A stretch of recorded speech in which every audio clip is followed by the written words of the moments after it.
संघर्ष करो। सतीश मिश्रा जिंदाबाद, सतीश मिश्रा जिंदाबाद, मिश्रा जी संघर्ष करो, मिश्रा जी संघर्ष करो। बहन मायावती जिंदाबाद, बहन मायावती जिंदाबाद, मिश्रा जी संघर्ष करो, मिश्रा जी संघर्ष करो। सतीश मिश्रा जिंदाबाद, सतीश मिश्रा जिंदाबाद, सतीश मिश्रा जिंदाबाद, मिश्रा जी संघर्ष करो, मिश्रा जी संघर्ष करो, मिश्रा जी संघर्ष करो। सतीश मिश्रा जिंदाबाद, सतीश मिश्रा जिंदाबाद, सतीश मिश्रा जिंदाबाद, मिश्रा जी संघर्ष करो, मिश्रा जी संघर्ष करो, मिश्रा जी संघर्ष करो। सतीश मिश्रा जिंदाबाद, सतीश मिश्रा जिंदाबाद, नकुल दुबे जिंदाबाद, नकुल दुबे जिंदाबाद, मिश्रा जी संघर्ष करो, मिश्रा जी संघर्ष करो। सतीश मिश्रा जिंदाबाद, सतीश मिश्रा जिंदाबाद। बहुत बहुत धन्यवाद।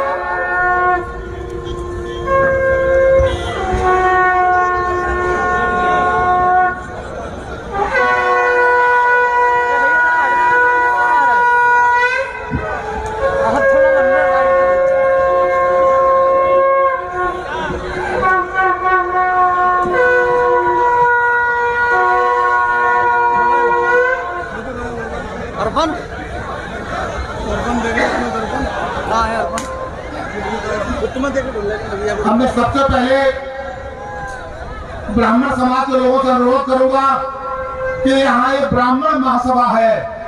ब्राह्मण समाज के बहुत ही सम्मानित लोगों से, पदाधिकारियों से निवेदन करूंगा कि वे मंच पर आए और अपने अतिथि राजनीति के चाणक्य, ब्राह्मण समाज के शिरोमणि, ऐसे महान व्यक्तित्व को सम्मानित करें। माननीय सतीश चंद्र मिश्रा जैसा व्यक्ति हजारों वर्षों में पैदा होता है। हमारे समाज की जिम्मेदारी है कि हम इतने महान व्यक्तित्व का पूरा लाभ ले, इनसे पूरी दिशा ले और माननीय मिश्रा जी को हम लोग आश्वस्त करें।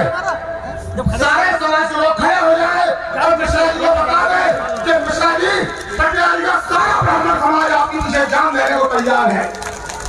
जोरदार तालियों से मिश्रा जी का स्वागत।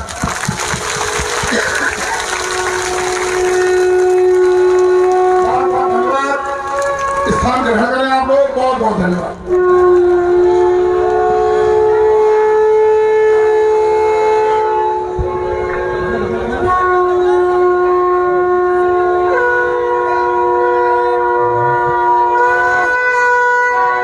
मंगलम भगवान विष्णु, मंगलम गरुड़ध्वज, मंगलम गौरीनाथ, मंगलाय हरे। यस्याः प्रभावमखिलं न वेदधाता, नो वा हरिर्गिरिशो न चापिनन्तः, असाशङ्का अप्सते कुन्तान् देवा, इस्तस्यै नमोऽस्तु सततं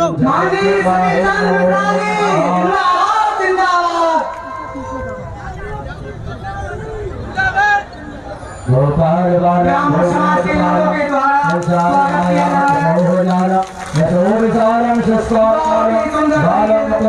शास्त्रामि श्री कृष्ण गोविंद हरे मुरारे हे नारायण मंत्रार्था सबला शंतो कोणा शंतु मनोरथा शत्रुणां बुद्धिनाशाय मित्राणां मुदयस्तवः।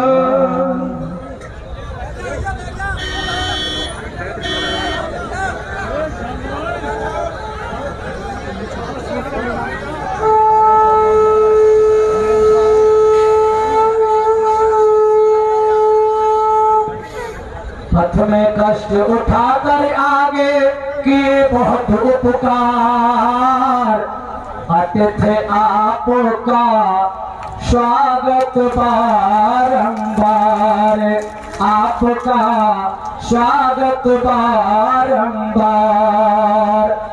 चरण धूल से कोना कोना शुद्ध किया।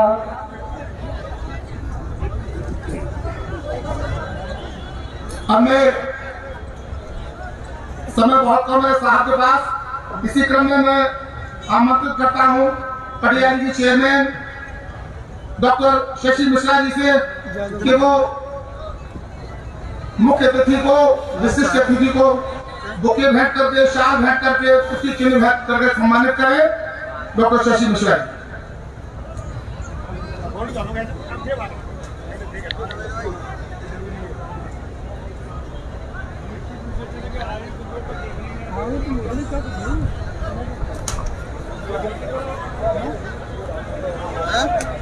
भैया भैया भैया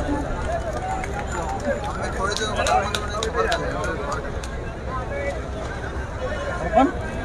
अरे यार कौन से बच्चों लेवल अच्छा अच्छा अरे मैं देखूंगा पटियाला की अति लोकप्रिय चेयरमैन डॉक्टर श्रीमती सत्य मिश्रा जी द्वारा सम्मान किया गया। और इसके बाद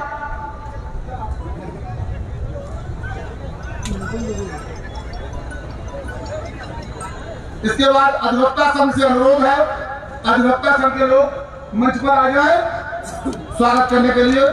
अधिवक्ता संघ के लोग माला, शॉल और प्रतीक चिन्ह।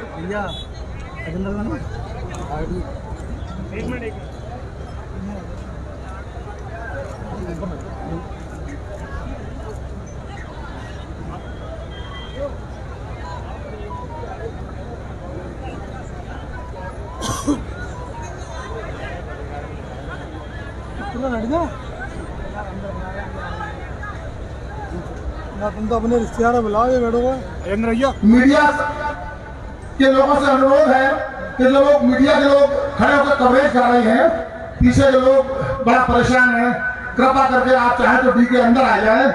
कृपया खड़े होकर पीछे के लोगों को अपने वीआईपी के दर्शन करने से वंचित न करें। विशेष अनुरोध है, करबद्ध प्रार्थना है हमारी कि आप लोग डी के अंदर आ जाइए। साहब ने छूट दे रखी है कि आप डी के अंदर आ सकते हैं, लेकिन कृपया खड़े रहो प्लीज। अधिवक्ता संघ के बाद पाल बघेल समाज, ये पटियाली के अधिवक्ता लोग हैं, युवा अधिवक्ता हैं। इन्हें मालूम होना चाहिए कि वो ऐसे व्यक्ति का सम्मान कर रहे हैं जो देश के जाने माने कानूनविद हैं। पाल बघेल समाज से अनुरोध है, पाल बघेल समाज के लोग आए और माननीय मिश्रा जी का स्वागत करें।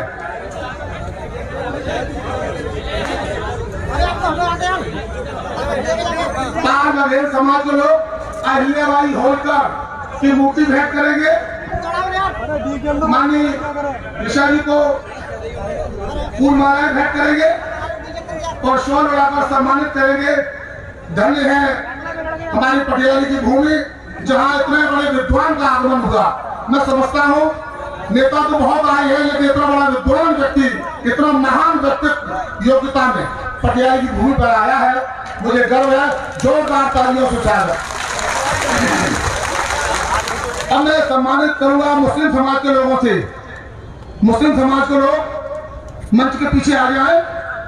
तब तक चिकित्सक संघ के लोग स्वागत करना चाहते हैं। मैं पटियाला की जो डॉक्टर एसोसिएशन है उससे अनुरोध करूंगा कि वो लोग आए और माननीय मिश्रा जी का स्वागत करें। पटियाला के क्षेत्र के प्रमुख चिकित्सक संघ के लोग कृपया जल्दी आए, समय बर्बाद न करें।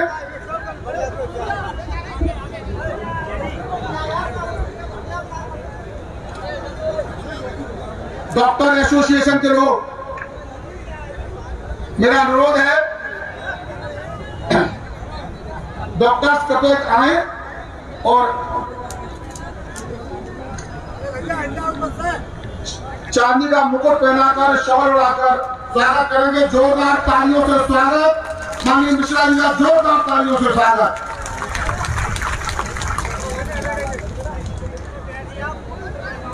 शाक्य समाज के लोगों से अनुरोध है, चेयरमैन मोहनपुर सुभाष शाक्य के नेतृत्व में शाक्य समाज के लोगों से अनुरोध है कि वो तुरंत मंच पर आए और माननीय मिश्रा जी का स्वागत है। शिक्षक संघ के लोग तुरंत मंच पर आए, समय पर हाथ किए हुए। मुस्लिम समाज के लोग आ रहे हैं, मेरा मुस्लिम समाज के लोगों से अनुरोध है। मुस्लिम भैया ये लोग ये सामने भीड़ हटाइए, से ये भीड़ हटाओ सामने से।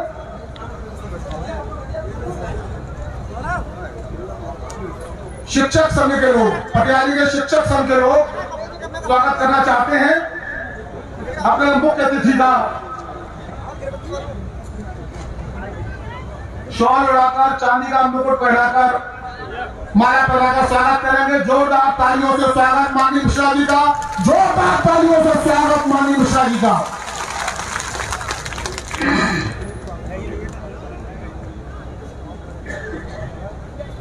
प्रधान संघ के लोग, मुस्लिम समाज के लोगों से अनुरोध है कृपया मंच पर आए। भाई जो लोग स्वागत कर चुके कृपया मंच खाली करें। शायद समाज के लोग,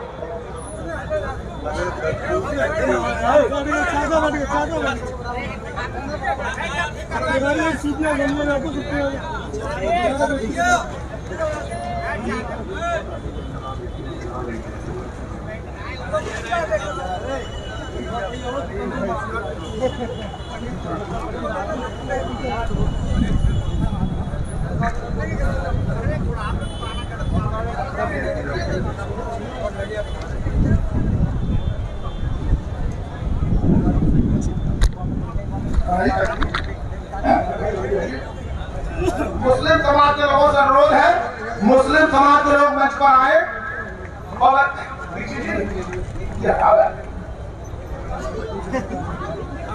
मुस्लिम समाज के लोगों से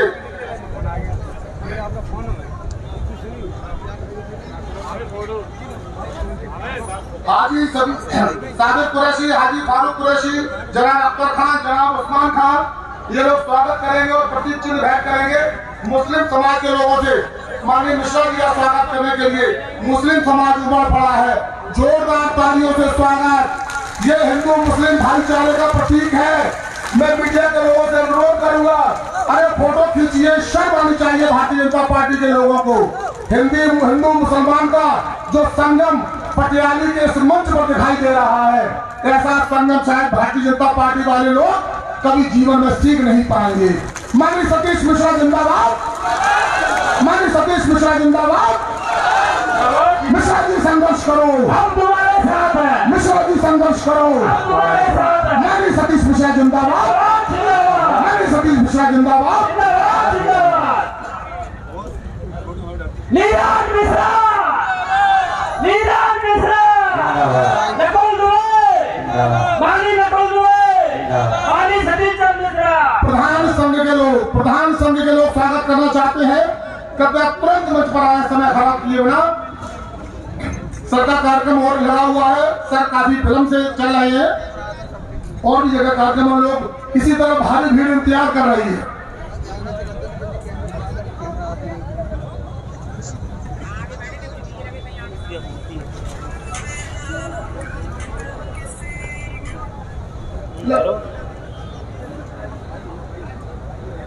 यह पटियाली के प्रधान है।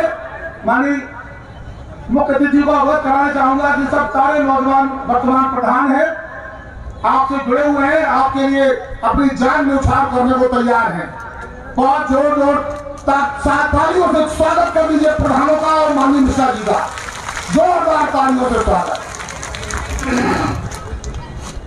जिला पंचायत सदस्य सोनूवाला, जिला पंचायत सदस्य सोनूवाला से मेरा अनुरोध है कि वो मंच पर आए। सोनूवाला बहुत जल्दी आइएगा। सोनूवाला जिला पंचायत सदस्य, सम्मानित सदस्य सोनूवाला।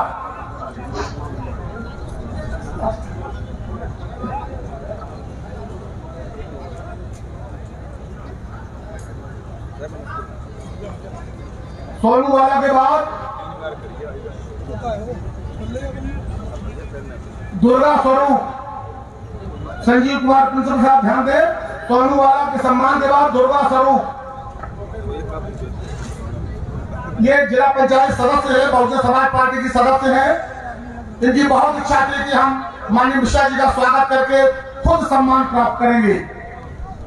जोरदार तालियों से स्वागत अपने जिला पंचायत सदस्य का और अपने मुख्य अतिथि का। जोरदार तालियां, ये बासी रोटी वाली तालियां नहीं, पटियाली वाली तालियां।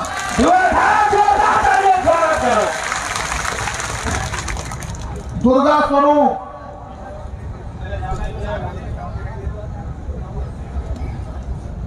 अचरज भरा देखिए, देवी देवता तक अब भाजपा से नाराज हो गए हैं। अब दुर्गा स्वरूप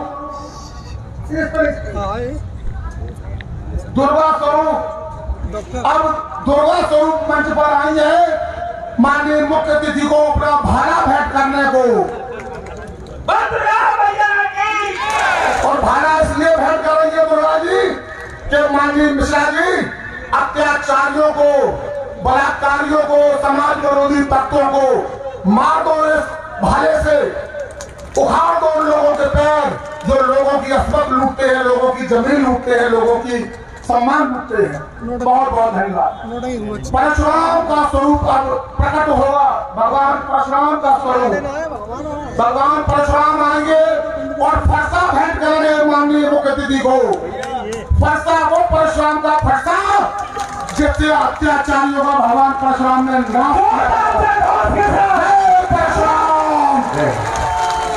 मिश्रा जी जिंदाबाद, मिश्रा जी जिंदाबाद, मिश्रा जी जिंदाबाद। भगवान परशुराम की, भगवान परशुराम की। अब हम आएंगे संकट मोचक बजरंग बली। बजरंग बली प्रकट होंगे, ब्राह्मण समाज के कुल गुरु, ब्राह्मण समाज के आदि गुरु भगवान हनुमान प्रकट हो रहे हैं, गदा भेंट कर रहे हैं, गदा भेंट कर रहे हैं। मिश्रा जी से कह रहे हैं कि माननीय मिश्रा जी हनन कर दो दुष्टों का, हनन कर दो बलात्कारियों का। जोरदार तालियों से स्वागत। जय हनुमान, जय परशुराम, जय हनुमान, जय हनुमान। अरे आइए आइए,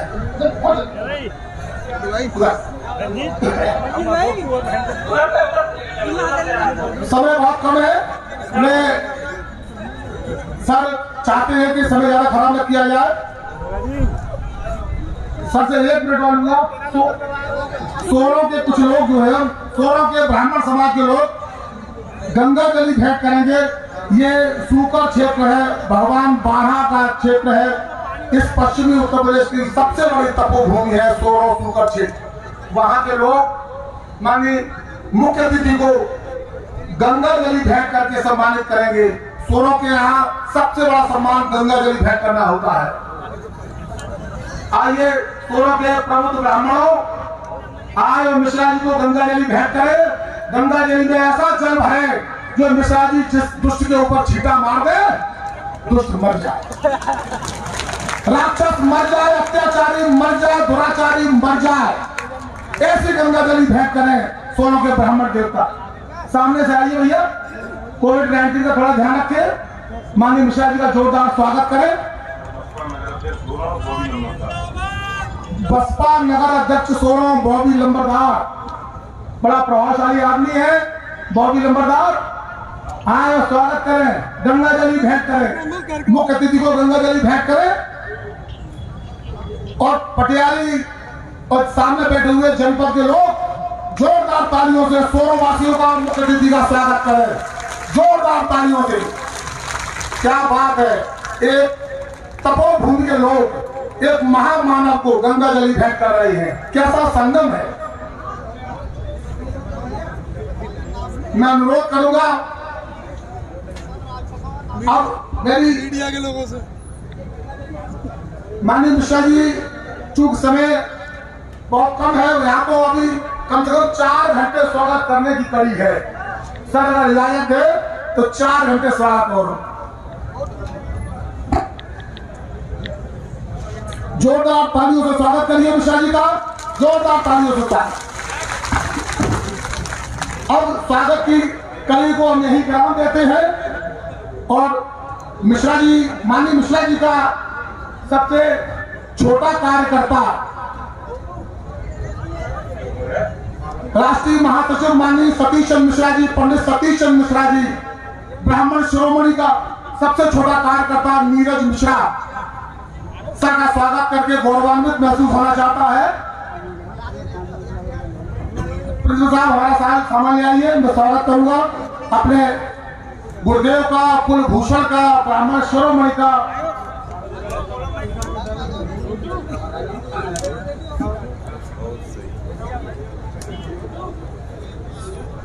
जोरदार तालियां। नीरज मिश्रा, जोरदार तालियों से स्वागत। नीरज किशोर मिश्रा, नीरज किशोर मिश्रा, नीरज किशोर मिश्रा जिंदाबाद।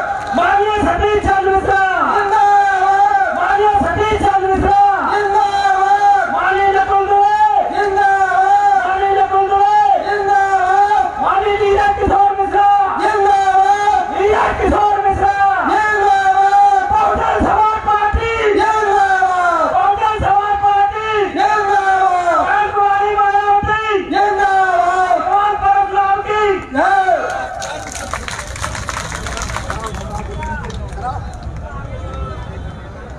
हो गया ना, खाने खाने यार।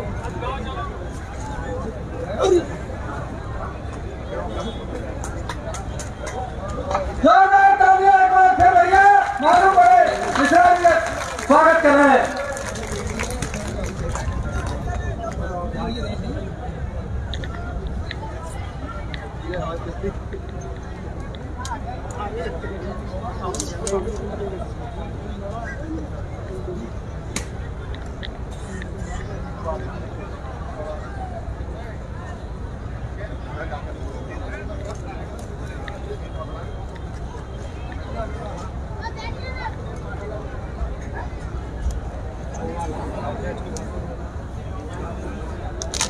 माननीय नकुल दुबे जी का स्वागत करते हुए अच्छा सा श्रीमान नीरज मिश्रा जी जोरदार तालियों से स्वागत करें।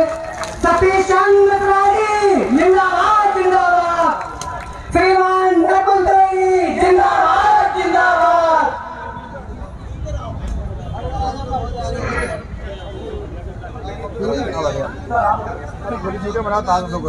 बड़े आदर और सम्मान के साथ बहुजन समाज पार्टी के कैबिनेट मंत्री रहे, 8 विभागों के कैबिनेट मंत्री रहे, नगर विकास जैसा विभाग उनके पास था। अगर माननीय मिश्रा जी चाणक्य के रूप में काम कर रहे हैं, ब्राह्मण शिरोमणि के रूप में काम कर रहे हैं, तो माननीय नकुल दुबे जी भी हनुमान के रूप में काम कर रहे हैं। जोरदार तालियों से स्वागत हनुमान का, जोरदार तालियों से स्वागत माननीय नकुल दुबे का। माननीय नकुल दुबे जी कृपया माइक। डॉक्टर नीरज मिश्रा जी ने बहुत बड़ी उपाधि से नवाज दिया है, तो यह हनुमान आप सब लोगों से एक वादा लेने आया है और एक संकल्प दिलाने आया है। बहुजन समाज पार्टी के राष्ट्रीय महासचिव परम आदरणीय श्री सतीश चंद्र मिश्रा जी मंच पर विराजमान है। आप सब लोग आज इनके सामने एक सौगंध लेकर के जाइएगा। मैं सबसे कहना चाहता हूँ, मैं आप सबसे जानना चाहता हूँ, क्या 4.5 साल में सब समाज के साथ साथ ब्राह्मण समाज का अपमान हुआ या नहीं हुआ? अगर यह अपमान हुआ है तो अपमान का हमको बदला लेना है कि नहीं लेना है? अगर हमको यह बदला लेना है तो दोनों हाथ उठा करके ये संकल्प लेकर के जाइए। पंडित मिश्रा जी, जब तक हम आपके मान सम्मान को लेकर के आपको लखनऊ के माननीय बहन जी को इस प्रदेश का मुख्यमंत्री नहीं बना लेंगे, ब्राह्मण समाज का एक भी आदमी चैन से बैठने का काम नहीं करेगा। ये संकल्प लेने आपका ये भाई, आपका मुद्दा, आपका बेटा आपके सामने आया है। मैं आपके बीच में और मुख्यमंत्री महोदय के बीच में बहुत ज्यादा देर तक बाधा नहीं बनना चाहता हूँ, लेकिन मैं इतना जरूर कहना चाहता हूँ कि हम लोग इतने कमजोर भी नहीं है। यहाँ पर सब समाज मशरूम रहा था, बघेल समाज भी है, मुस्लिम समाज भी है, तो मैं सबसे कहना चाहता हूँ कि अगर ये लोग यहाँ पर ये सोच करके आए हैं कि ये आदियों यहाँ रहेंगे और अत्याचार करते रहे हैं, तो अगर अत्याचार रावण का नहीं चला तो राम रूपी श्री सतीश मिश्रा जी आपके लिए विचार है, उनके हाथों को मजबूत करिए। बहुजन समाज पार्टी बहुत बहुत धन्यवाद। मैं आमंत्रित करता हूँ पंडित श्री सतीश मिश्रा जी को, जो आज के मुख्य अतिथि है, कृपया माइक पर आए, हम सबको आशीर्वाद दें और हम सब लोगों में इतनी ताकत भर दें कि हम लोग 2022 में इन भाजपाइयों को इस प्रदेश से उखाड़ कर फेंकने में कामयाब हो। बहुत बहुत धन्यवाद। सारे लोग खड़े हो जाए, सारे लोग खड़े हो जाके हाथ ऊपर करके ताली बजा के स्वागत करें मिश्रा जी का।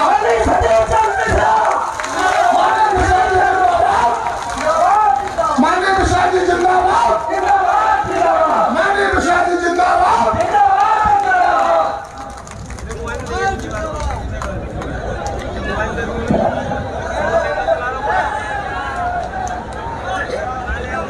मंच पर उपस्थित बहुजन समाज पार्टी के सभी सम्मानित नेतागण, हमारी पार्टी के पूर्व में रहे सांसद और प्रदेश अध्यक्ष, इस पूरे मंडल के कोऑर्डिनेटर श्री मुमताज अली जी, माननीय नीरज मिश्रा जी, जो यहाँ पर जिन्होंने इस आयोजन को किया है,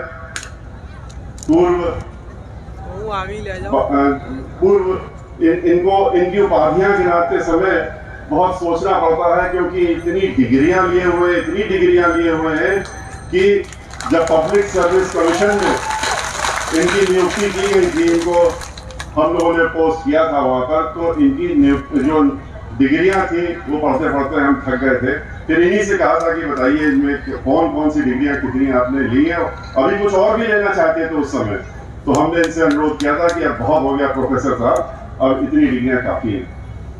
आज इन्होंने इतना बड़ा शानदार आयोजन किया है। श्रीमती शशि मिश्रा जी, श्री सूरज सिंह जी, अजय चतुर्वेदी जी, राजकुमार जाटव जी जिला अध्यक्ष, राजीव शर्मा जी, और अभी आपके बीच में जिन्होंने हुंकार भरी और ललकारा आपको और हम सबको, श्री नकुल दुबे जी, जो कि उत्तर प्रदेश की सरकार में पूर्व मंत्री रहे और एक दो मंत्रालय नहीं, कई प्रमुख मंत्रालय इनको हमारी पार्टी की मुखिया बहन मायावती जी ने जब मुख्यमंत्री थी तो इनको जिम्मेदारी सौंपने का काम किया था। यहां पर आए हुए इतनी बड़ी संख्या में हमारा हौसला बढ़ाने के लिए और पार्टी का हौसला बढ़ाने के लिए यहां मौजूद सभी लोग, सर्व समाज के लोग, यहां पर मीडिया बंधुओं को खास तौर से हम धन्यवाद देना चाहते हैं कि वो इतनी बड़ी संख्या में आए हैं और हमारा अनुरोध स्वीकार करके इन्होंने अपना मंच छोड़ दिया और यहाँ पर सामने आ गए, जिससे कि आप सब लोगों से हम मुखातिब हो सके, एक दूसरे को देख भी सकें। हालांकि मीडिया से ये हम लोग, मीडिया अभी जितने लोग यहाँ मौजूद हैं वो देख पाते हैं, तो हम लोग एक दूसरे को देख पा रहे हैं, लेकिन मीडिया वाले जो है पूरे प्रदेश को दिखाने का काम और पूरे देश में दिखाने का काम करते हैं, इसलिए हमारे लिए बहुत ही खास है। भाइयों बहनों, आज हम लोग आपके बीच में एक ऐसे वक्त पे आए हैं जब पूरे उत्तर प्रदेश में एक ऐसा माहौल फैला हुआ जो कि दहशत का माहौल है, जिसमें कि डराने, धमकाने, मारने, इस प्रकार का एक माहौल चल रहा है। ऐसे माहौल में आज हम आपके बीच में आए।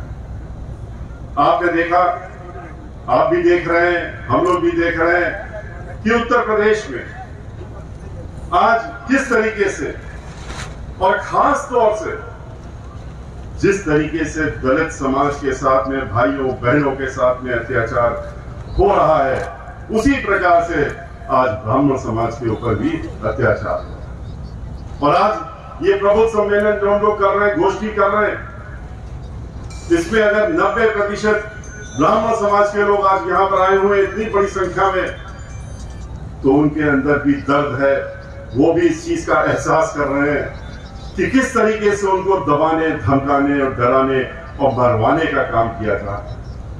आज पूरे उत्तर प्रदेश में कहीं भी देख लीजिए आप,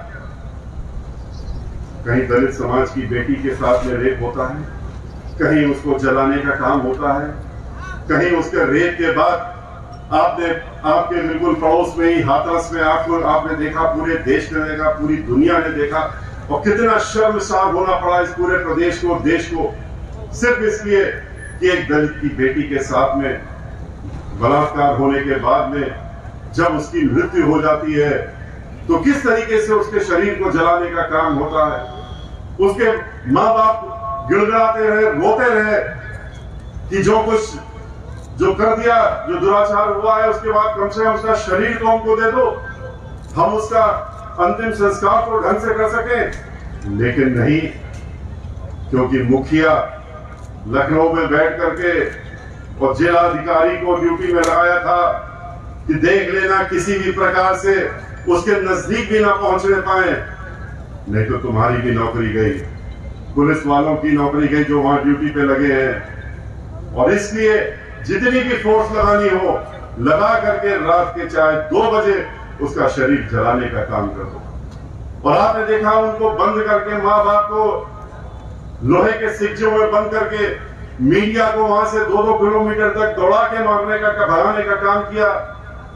उनके ऊपर भी हाथ उठाने का काम किया, जो कि इस देश की इस डेमोक्रेसी जो हमारे यहाँ चल रही है उसका चौथा स्तंभ है। उनको भी भगाने का काम किया जिससे कि वो असलियत को कहीं दिखा ना पाए। और उसके बाद उसके शरीर पे खेतों में ले जा करके और पेट्रोल छिड़क करके उसको जलाने का काम किया।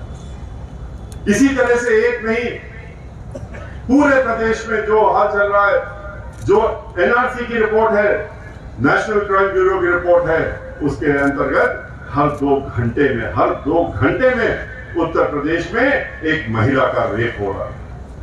क्या ऐसा ही राम राज्य सोचा था हम लोगों ने कि जब इनको वोट देने का आप लोगों ने काम किया था? भगवान श्री राम के नाम पे, धर्म के नाम पे और वोट मांगने का काम किया था, और उस समय लोग बहक भी गए, वोट देने का काम कर दिया इसी ने। लेकिन उसके बाद क्या इसी राम राज्य की कल्पना की थी जहां पर हर 2 घंटे में एक महिला का रेप होगा, हत्याएं होंगी, और हत्या होने के बाद उनका शरीर भी उनको घर वालों को नहीं दिया जाएगा। इस तरह की कल्पना तो ना आपने की थी ना किसी और ने की थी, लेकिन ऐसा ही इस प्रदेश में हो रहा है। याद करिए बहन मायावती जी की सरकार जब थी, रात के 2 बजे भी अगर कोई महिला को घर से निकलने की आवश्यकता पड़ जाती थी अपने किसी काम के लिए, तो वो हिचकती नहीं थी, सोचती भी नहीं थी घर से निकलने के पहले। गांधी जी निडर होकर बाहर निकलती थी, तो उसको ये मालूम था कि हमारी तरफ कोई गलत आंख उठा के नहीं देख सकता, क्योंकि इस प्रदेश की मुखिया बहन मायावती थी।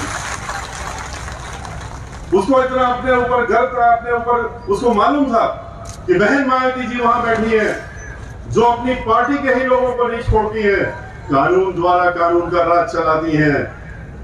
जब सरकार थी तो उन्होंने कानून के द्वारा कानून का राज चला करके दिखाया था, और उसके लिए चाहे उनको वो कोई भेदभाव नहीं करती थी कि ये मेरा है और ये तुम्हारा है, या ये विपक्ष का है, ये पक्ष वाला है, ये इस जात का है या उस जात का है, या इस धर्म का है या उस धर्म का है। उनके लिए सब बराबर थे। सर्वजन हिताय और सर्वजन सुखाय की सरकार चलाने का जो वादा किया था उन्होंने, जब पूर्ण बहुमत की सरकार बनी तो उन्होंने वो करके भी दिखाने का काम किया।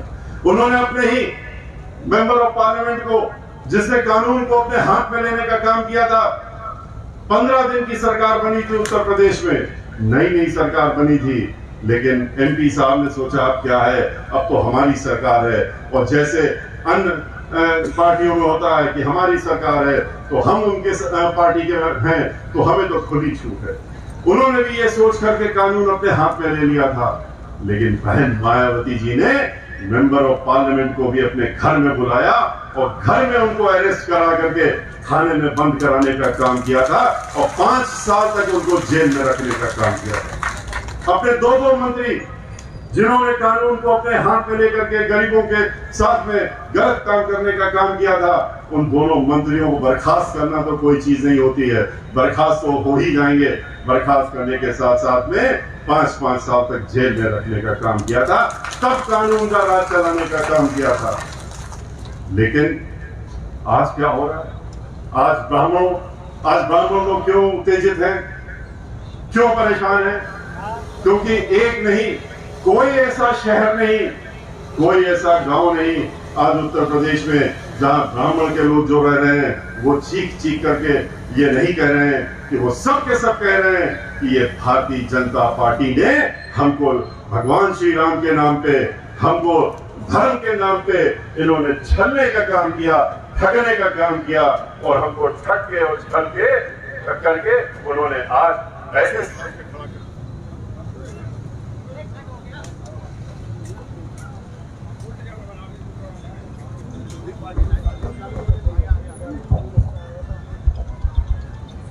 उन्होंने भारतीय जनता पार्टी ने एक ऐसे स्थान पर लाके खड़ा कर दिया, ऐसे मोड़ पे खड़ा कर दिया है जहां की ब्राह्मण समाज परेशान है, और इसलिए परेशान है, भयभीत है, दहशत में है, क्योंकि पूरे प्रदेश में एक दो नहीं सैकड़ों लोगों को मारने का काम, उनकी हत्याएं होने का काम, जो ब्राह्मण समाज के हैं उनको चुन चुन करके मरवाने का काम, उनको गोली से भी उड़वाने का काम, एक नहीं 6-6 गोली चाहे मारनी पड़े, लेकिन ब्राह्मण समाज का व्यक्ति उसको मार के ढेर करने का काम इस सरकार में जो है, जो आदेश दिए गए, निर्देश दिए हैं, उसके तहत में जलाने का काम।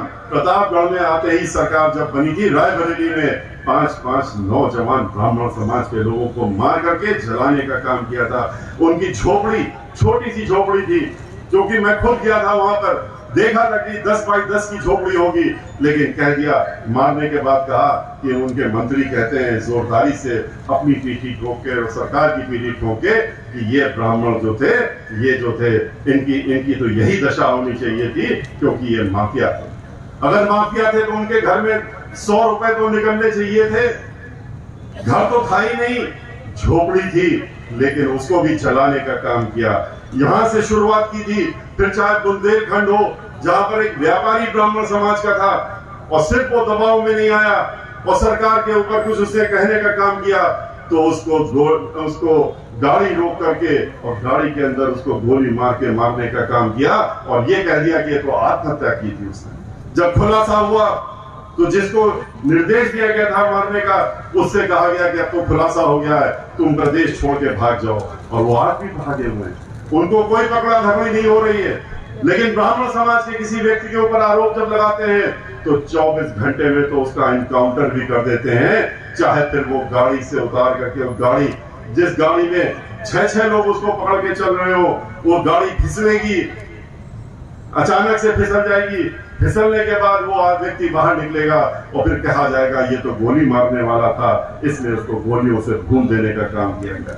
एक व्यक्ति नहीं, कितने लोग, 17.5 साल का लड़का, सिर्फ क्या था कि बिकरू कांड में जो व्यक्ति थे उनका भतीजा था, वो हरियाणा में था, हरियाणा से बुला करके और कह दिया कि उसका एनकाउंटर कर दिया। एनकाउंटर फिर वैसी तरीके से गाड़ी फिसली, वो बाहर निकला, और उसके बाद जिस गाड़ी में पकड़ के ला रहे थे, और उसके बाद उसकी हत्या हो जाती। एक नहीं, उन्होंने कहा, निर्देश ये हुए कि ये बहुत अच्छा मौका मिला है, ऐसा बढ़िया मौका मिला है जिसमें कि इन सारे ब्राह्मणों को घेर लो, इस पूरे क्षेत्र के ब्राह्मणों को घेर लो। और घेरने का तरीका ये है कि कानपुर के आसपास के जितने भी क्षेत्र हैं जहां पर मजबूत ब्राह्मण रहते हैं, चाहे वो कन्नौज हो, फर्रुखाबाद हो, कानपुर हो, उन्नाव हो, और चाहे रायबरेली हो, वहां तक भी मत छोड़ो, लखनऊ हो और इटावा हो, औरैया हो, उनको फर्रुखाबाद हो, वहां की एक लिस्ट बनाओ। 100 ब्राह्मण समाज की लिस्ट बनवाई कि ये सब मजबूत ब्राह्मण हैं, और जो ब्राह्मण समाज के बीच में जाकर के और सर्व समाज के बीच में जाकर के उनका लोगों का काम करने का काम करते हैं, और उनके साथ सैकड़ों की संख्या में लोग खड़े हैं। तो उन्होंने कहा इनको चुन लो, और चुनने के बाद इनका अज्ञात में नाम डालो। पहले कहो कि 100 अज्ञात ब्राह्मण थे, और उसमें जो मिलता जाए उसका नाम डालते जाओ। एनकाउंटर कर सकते हो तो एनकाउंटर कर दो, नहीं मार सकते हो तो जेल में बंद कर दो, और सारी दफाएं लगा दो जिससे 20 साल तक भी वो जेल से बाहर न निकल सके। लखनऊ में आ करके एनकाउंटर किया, गाड़ी रोक के नीरज नाम का एक व्यक्ति जो ब्राह्मण समाज से था, तिवारी, सिर्फ पूछा कि क्या नाम है, कहा तिवारी। गाड़ी रोकी और रोक करके गोली मार दी।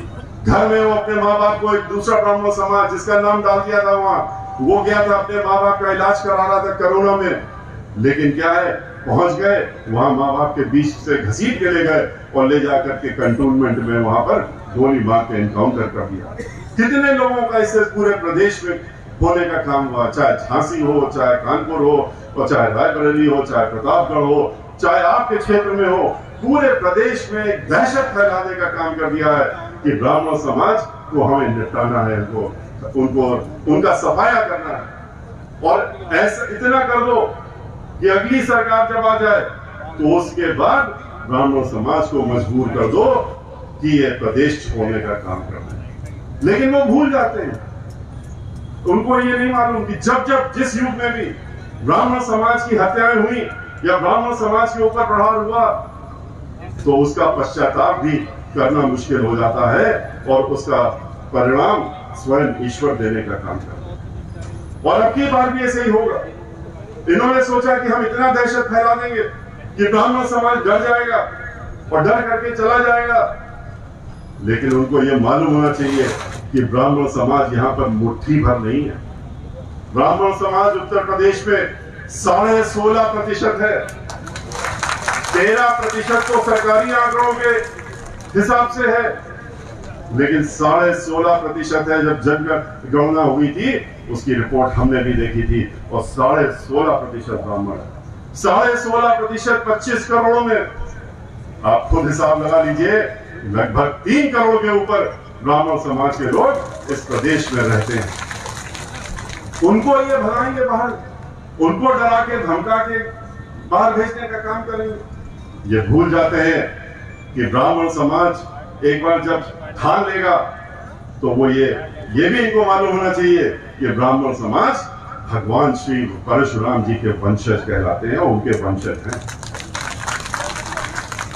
और भगवान श्री परशुराम जी ने डरना और दबना नहीं सिखाया। अभी हमको भगवान श्री परशुराम के रूप में आशीर्वाद मिला, हमको मां दुर्गा के रूप में भी आशीर्वाद मिला, हमको बजरंगबली हनुमान जी के रूप में भी आशीर्वाद मिला। तो ये सारे लोग जो हैं, अगर ब्राह्मणों पे जब इस तरह से अत्याचार होने का काम होता है तो सब के सब इकट्ठा होकर के और जिन लोगों ने अत्याचार करने का काम करते हैं उनको जवाब देने का काम हमेशा से होता है। लेकिन आपके साथ में क्या हो रहा है कि आप लोग ये भूल गए कि पहले भी ऐसे ही आपके साथ हुआ था। 2003 से लेके 7 में याद करिए कि ब्राह्मण समाज के दलित समाज के साथ में ब्राह्मण समाज के साथ कितना अत्याचार समाजवादी पार्टी ने किया था। नीरज मिश्रा को याद करिए, इसका सर कटवा दिया गया था, कन्नौज का था, नौजवान साथी हम लोगों का। इस तरह से कितने कार्य हुए थे, तब ब्राह्मण समाज इकट्ठा हुआ था और उसने सरकार को खाओ फेंकने का काम किया था। लेकिन उसके पहले ब्राह्मण समाज शून्य पे था, और शून्य पे इसलिए हम कह रहे हैं क्योंकि पूरी विधानसभा में 5 से 6 ब्राह्मण समाज के लोग खाली मौजूद थे, 2 या 3 बहुजन समाज पार्टी से। जब हमको बहन मायावती जी ने राज्यसभा भेजने का काम किया, राष्ट्रीय महासचिव बनाया, तो उसके बाद हमने भी सोचा कि आखिर हमारा क्या काम है। राजनीति में जब आए हैं तो कुछ तो कर्तव्य होना चाहिए। तो मान्यवर काशीराम जी की बात याद आई कि उन्होंने कहा जो अपने समाज का काम नहीं करता और राजनीति में आता है तो उसका पूछने वाला कोई नहीं होता है, अपने समाज को नहीं भूलना चाहिए। तो हमने भी अपने समाज के बारे में सोचा उस समय, और हमने सोचा कि ये इतने नीचे कहां पहुंच गए, क्यों पहुंच गए, और तब देखा कि ब्राह्मण समाज तो बिखरा हुआ, अलग अलग बटा हुआ, इकट्ठा है ही नहीं। जहां 3 करोड़ से ऊपर ब्राह्मण समाज हो, 16% ब्राह्मण समाज हो, और अपना राजनीति में शून्य पे पहुंच गए हैं। जब राजनीतिक चाबी आपके पास नहीं होगी तो अपने समाज का क्या कार्य करेंगे। उसलिए हम ब्राह्मण समाज के बीच में गए, हम पूरे प्रदेश में गए थे, आपके यहाँ भी आए थे, और 2005 में पूरे प्रदेश में घूमने के बाद 9 जून 2005 को बहन मायावती जी को हमने लखनऊ की जो आखिरी सभा थी उसमें बुलाने का काम किया था मुख्य अतिथि के रूप में। और बहन मायावती जी जब मुख्य अतिथि के रूप में आई थी तो हमने ब्राह्मण समाज से कहा था उस दिन, जो पूरे प्रदेश में कहा था, उस दिन भी कहा था कि देखिए, आप जब तक अपने को बांटते रहेंगे, जब तक आप एक साथ नहीं होंगे, जब तक आपस का बंटवारा नहीं छोड़ेंगे, जब तक अपने व्यक्तिगत के लाभ के बारे में सोचना नहीं बंद करेंगे, समाज के बारे में सोचना जब तक नहीं शुरू करेंगे, तब तक आपकी ऐसी ही स्थिति बनी रहेगी। 13-16% होने के बाद भी आप एक भी सीट जीत नहीं सकते, इतने इकट्ठे हो जाएंगे तब भी। पर पहले तो इकट्ठा होइए, इकट्ठा होने के लिए आपस का बंटवारा खत्म करिए, छोड़िए, भूल जाइए कि हम 20 बिस्वा हैं, 16 बिस्वा हैं, 12 बिस्वा हैं, हम कान्यकुब्ज ब्राह्मण हैं, हम सनात ब्राह्मण हैं, हम सरयुपारी ब्राह्मण हैं। आप अपने आप को ब्राह्मण के नाम से जानिए, चाहे वो फिर त्यागी हो, चाहे वो राय हो, आप ब्राह्मण समाज के नाम से आपको जानिए। जिस दिन आप अपने को ब्राह्मण समाज के नाम से जानने लगेंगे तो आपकी तरफ देखने के लिए सभी लोग मजबूर हो जाएंगे। बहन मायावती जी ने जब 5 लाख से ज्यादा ब्राह्मण समाज को उस दिन इकट्ठा देखा और 11,000 लोगों को शंखनाद करते हुए उनका स्वागत करते हुए देखा, तो वो भी जब हमने भगवान श्री गणेश जी की मूर्ति जैसे आपने दी आज, हमने उनको जब भेंट की तो वो सीधे माइक पर गई और उन्होंने जो पहले लफ्ज बोले थे उनके थे कि हाथी नहीं गणेश है, ब्रह्मा विष्णु महेश है। और ये कहकर के उन्होंने अपनी बात शुरू की थी। और उन्होंने ये भी कहा था कि आज ब्राह्मण समाज की तैयारी को देख करके हम अपनी पार्टी का पुराना नारा बदलते हैं, जिसमें था कि जिसकी जितनी संख्या भारी उतनी उसकी हिस्सेदारी। उन्होंने कहा आज से जिसकी जितनी तैयारी उतनी उसकी हिस्सेदारी, अब ये हमारा नारा रहेगा और यही हमारा लक्ष्य रहेगा। और उसके बाद उन्होंने ब्राह्मण समाज को बढ़ चढ़ कर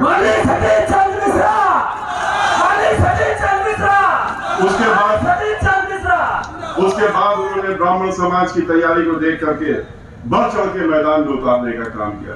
40 लोगों को पहले उतारा था, उस बार 85 लोगों को उतारने का काम किया। और 85 लोगों में 85 लोगों में 45 लोग जीत करके विधानसभा में पहुंचे, जिसमें नकुल दुबे जी भी थे।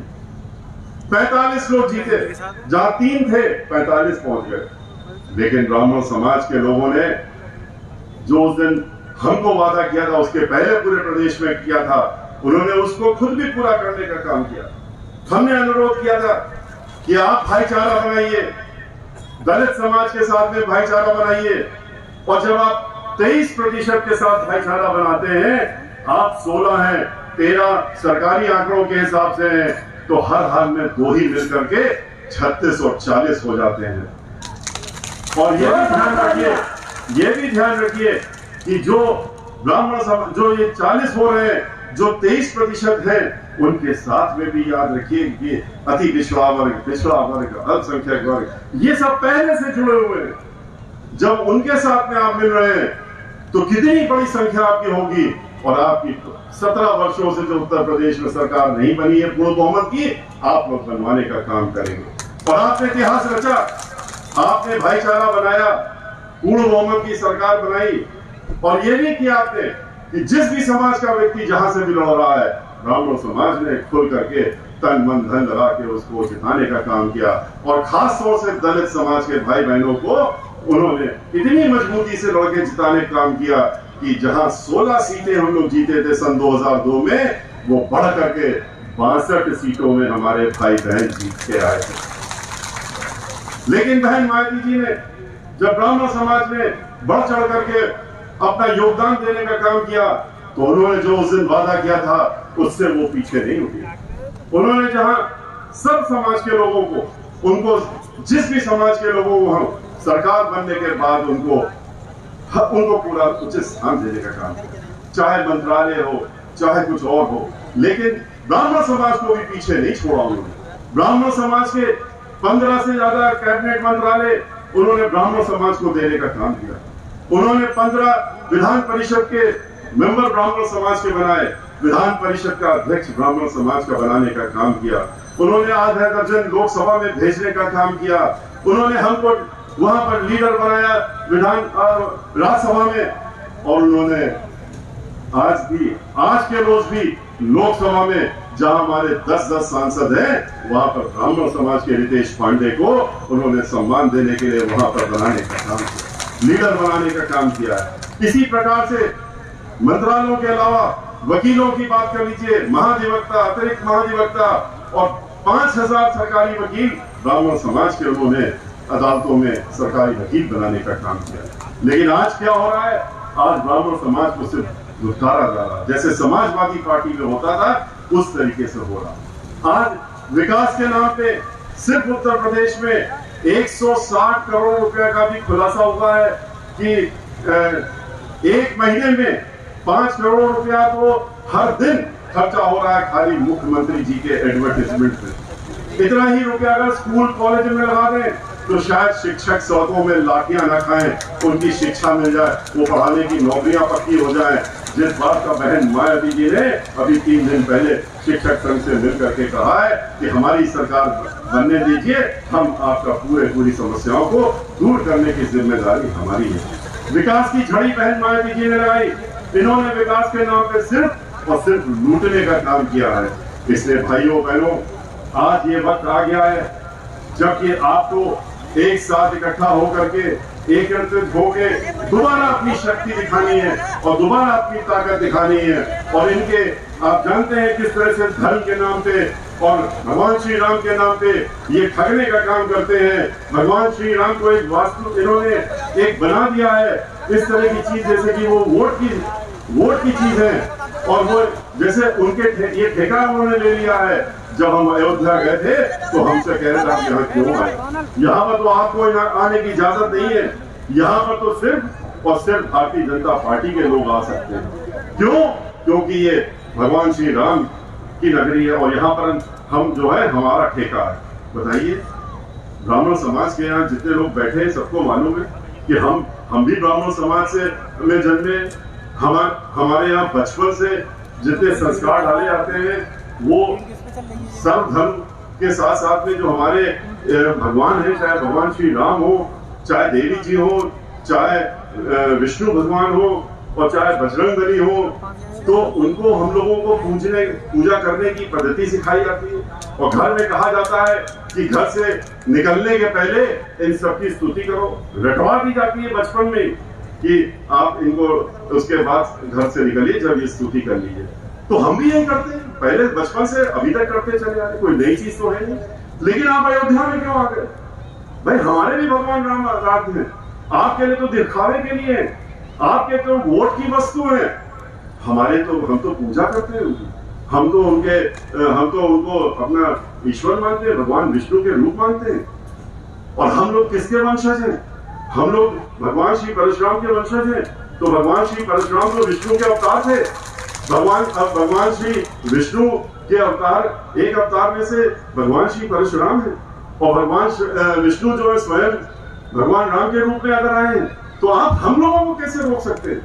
लेकिन ठेकेदारी वहां के साधु संत महात्माओं, चाहे वहां हो, चाहे वाराणसी हो, चाहे इलाहाबाद हो और चाहे अभी वृंदावन कहते हैं, सबको आप धमकाने का काम करते हैं। जहां जहां हम जा रहे हैं, जाते ही जब उनसे मिलते हैं, उनका आशीर्वाद देते हैं, उसके पीछे पीछे आप अपने लोगों को भेज देते हैं। मुख्यमंत्री जी तो खुद ही पहुंच गए अयोध्या अगले दिन, हम 23 तारीख को गए, वो जल्दी से 24 को पहुंच गए कि ये क्या हो रहा है, यहाँ कैसे क्यों आप आशीर्वाद दे रहे हैं। और उनको धमकाने की प्रक्रिया शुरू हो रहा। उनसे कहा जाता है मीडिया में बोलिए कुछ ना कुछ, उनके बाद में हमारे पास फोन आते हैं कि हमको धमकाया जा रहा है। लेकिन अब हम लोगों ने तय कर लिया है कि अब हम लोग भी डरने वाले नहीं है। हमने खुल के आशीर्वाद दिया है आपको और उस आशीर्वाद को ये हम नकार नहीं सकते। भगवान प्रभु के भी जब हम दर्शन करके आए थे, हमसे मीडिया के लोगों ने पूछा था कि वहां आपने क्या मांगा। वहां तो लोग जाते हैं कुछ मांगते हैं, हमने कहा हमने सिर्फ इतना मांगा कि ये जो लोग दिल्ली लखनऊ में बैठे हैं और जो सरकार चला रहे हैं, इनको सद्बुद्धि दो और ये दलितों के ऊपर, ब्राह्मणों के ऊपर जो अत्याचार कर रहे हैं उसको करना बंद कर दें और सर्व समाज के बारे में सोचना शुरू कर दें, सर्व समाज के हित के बारे में सोचना शुरू कर दें, इन कामों को बंद कर दें। लेकिन कहां, चाहे वो अल्पसंख्यक समाज के लोग हों, चाहे वो बैकवर्ड समाज के लोग हों, चाहे अति विश्वास वर्ग के समाज हो, किसी को नहीं बख्श रहे। बहन मायावती जी का शासन याद रखिए, सबको साथ में ले चलते समय उन्होंने ऐसा भाईचारा बनाया था कि उत्तर प्रदेश में एक भी दंगा और फसाद नहीं हुआ था। और दंगा फसाद इसलिए नहीं हुआ था कि दंगा फसाद को ये काम करवाने का काम करते हैं, दंगा फसाद होता नहीं है, दंगा फसाद करवाया जाता है। और इसलिए आज हमको इन सबसे चौकन्ना रहना है। और चौकन्ना रह करके हमें, जब हम आपके बीच में आए हैं, तो आपको ये ध्यान रखने की जरूरत है कि इन्होंने कोई ठेका नहीं लिया, ये धर्म के ठेकेदार नहीं है, ये लोग तो अधर्म का काम कर रहे हैं। और अधर्म का जब काम कर रहे हैं तो इनसे चौकन्ना रहते हुए इनको सबक सिखाने का समय आ गया। ब्राह्मण समाज को इकट्ठा होकर के इनको सबक सिखाने की जरूरत है। और इसके लिए आपको मालूम है कि आज महाभारत काल की प्राचीन नगरी, राजा ध्रुपद की राजधानी व गुरु द्रोणाचार्य की तपोभूमि तथा महान सूफी संत हजरत अमीर खुसरो की जन्मभूमि पटियाली की पावन धरती को पर्यटन केंद्र जो मांग है सबकी, अभी से नहीं, पता नहीं कब से चली आ रही है कि इसको जो है इस धरती को पर्यटन केंद्र घोषित किया जाए। मैं आपकी इस मांग को जो अभी वर्षों से चली आ रही है, हम बहन मायावती जी के सामने जरूर रखेंगे। और यह आपको भी मालूम है कि बहन मायावती जी आपकी बात सुनते हुए, आपके जो आपकी मांग है इसको ध्यान में रखते हुए आपके साथ में उसी तरह से निर्णय लेने का काम करेंगी जैसे उन्होंने अन्य जगह पर लेने का काम किया है। और इस क्षेत्र का समग्र विकास करके इसको आगे बढ़ा करके पर्यटन स्थली बनाने के लिए जो भी जरूरत पड़ेगी वो करने का काम किया जाएगा। भगवान बारा की प्राचीन नगरी सोनो, जिसे शुकूर क्षेत्र के नाम से जाना जाता है, तो सरकार बनने पर इसको भी हम लोग इसी के साथ साथ में इसको भी जो आपकी मांगे हैं उसको ध्यान में रखते हुए आगे कार्य करने का काम करेंगे।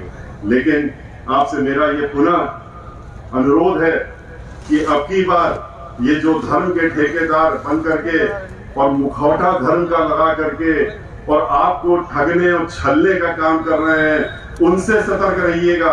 हमारे जो नौजवान साथी हैं, चाहे वो ब्राह्मण समाज के हों चाहे अन्य समाज के हैं, उनसे भी मेरा अनुरोध है कि इनका असली चेहरा तो आपने देख लिया। आपसे कहते थे कि हम 2 करोड़ लोगों को रोजगार देंगे सालाना, लेकिन 2 करोड़ लोगों को रोजगार देने की बात तो खत्म, उन्होंने लेने का काम किया। 2 करोड़ लोगों की नौकरियां चली गई।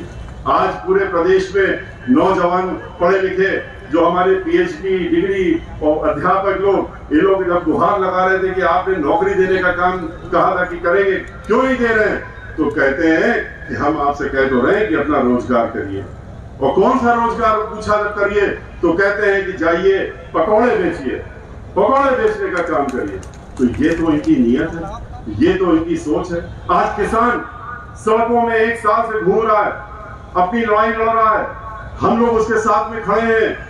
लेकिन चाहे केंद्र की सरकार हो और चाहे उत्तर प्रदेश की सरकार हो, सिर्फ और सिर्फ उनको उनके ऊपर लाठियां बरसाने के अलावा और उनको पानी, ठंड में भी पानी करने के फेंकने के अलावा और कुछ नहीं किया।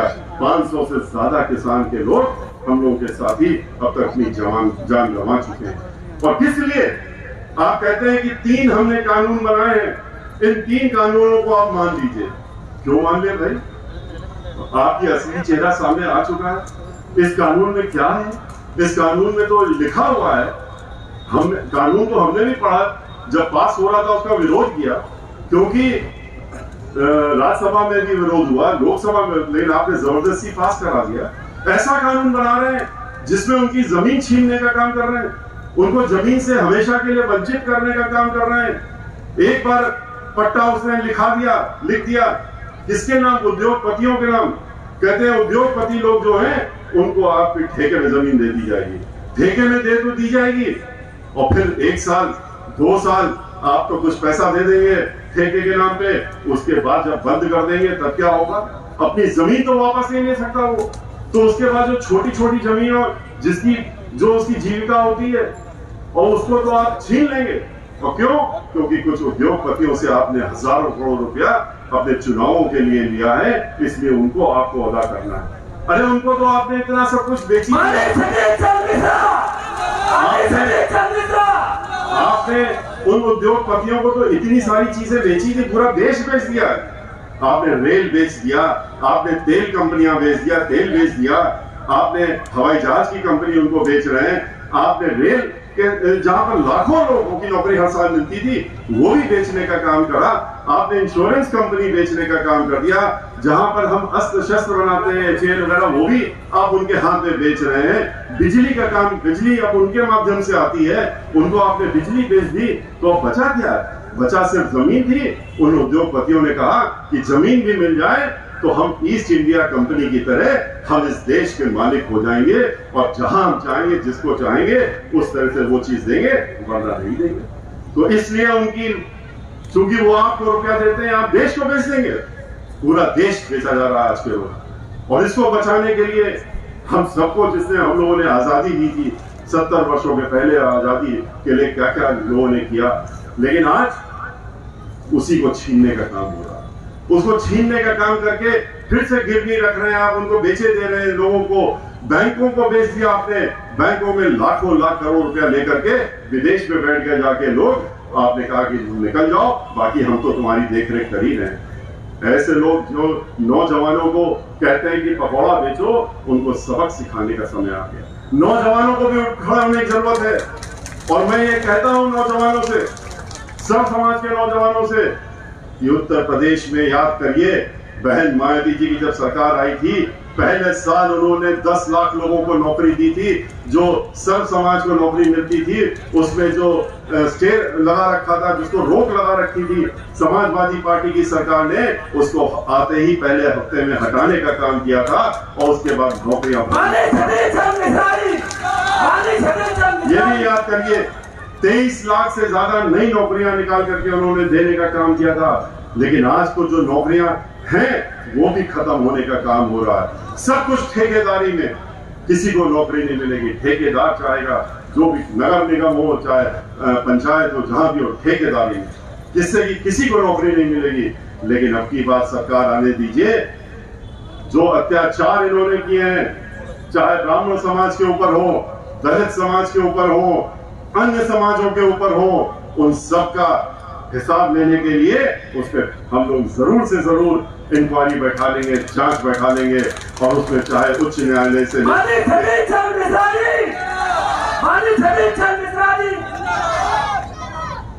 और उसके लिए चाहे हमको उच्च न्यायालय के एक रिटायर्ड जज को बैठाना पड़े, लेकिन उसमें जरूर से जरूर इंक्वायरी बैठा करके, और जितने भी ये दोषी लोग हैं जो पाए जाएंगे, उनको जरूर सजा मिलेगी।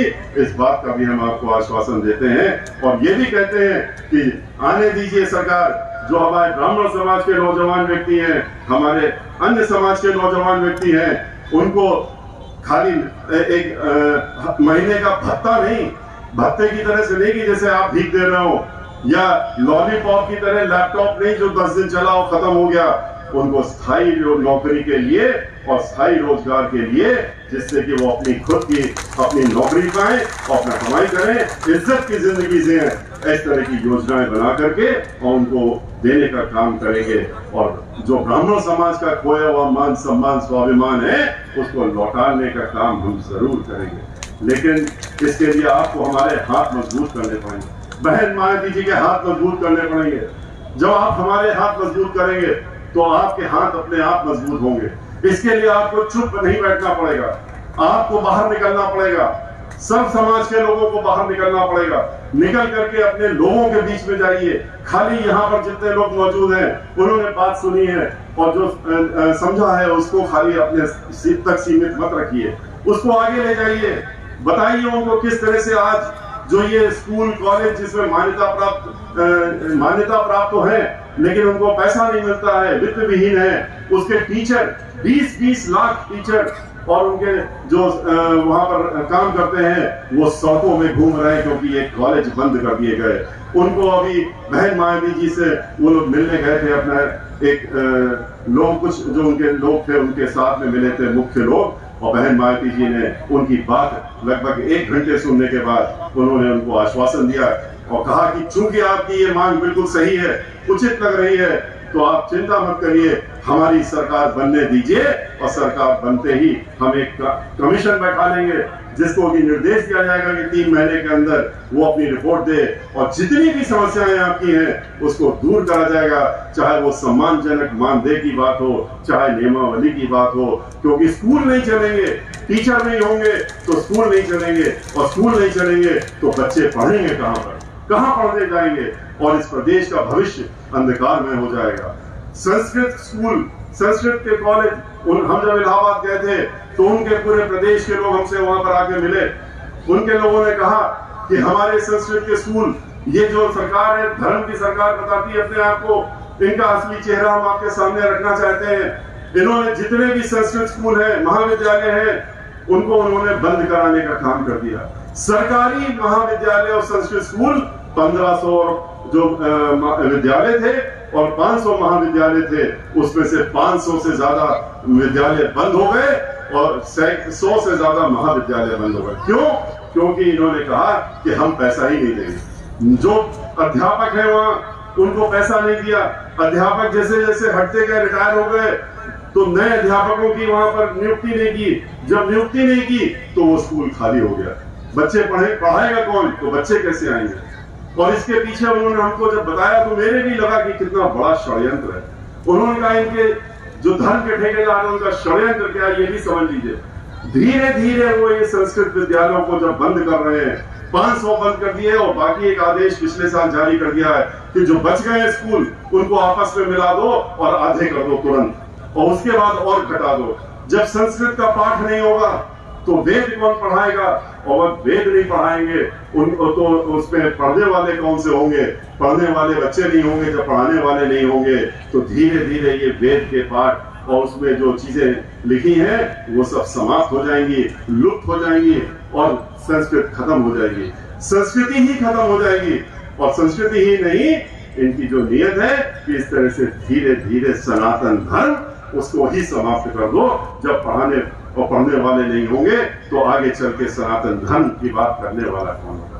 इसलिए उनको भी हमने आश्वासन दिया है कि हमने कहा है कि आपके जो ये समस्या है, हम इसलिए जानते हैं क्योंकि जो वित्त विहीन संस्कृत विद्यालय थे, जब हम लोगों की सरकार थी तो लगभग 300 संस्कृत विद्यालयों को हम लोगों ने उस समय बहन मायावती जी ने अनुदान देने का काम किया था।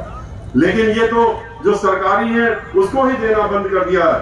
और आप निश्चिंत रहिए कि इसको हम लोग खत्म नहीं होने देंगे, इसको लुप्त नहीं होने देंगे।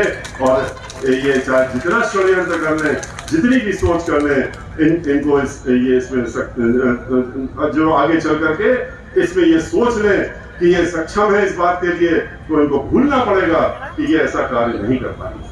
और इनको मजबूरन ये सत्ता छोड़नी पड़ेगी। और मजबूरन क्यों कह रहे हैं? क्योंकि आप लोग मजबूर करेंगे,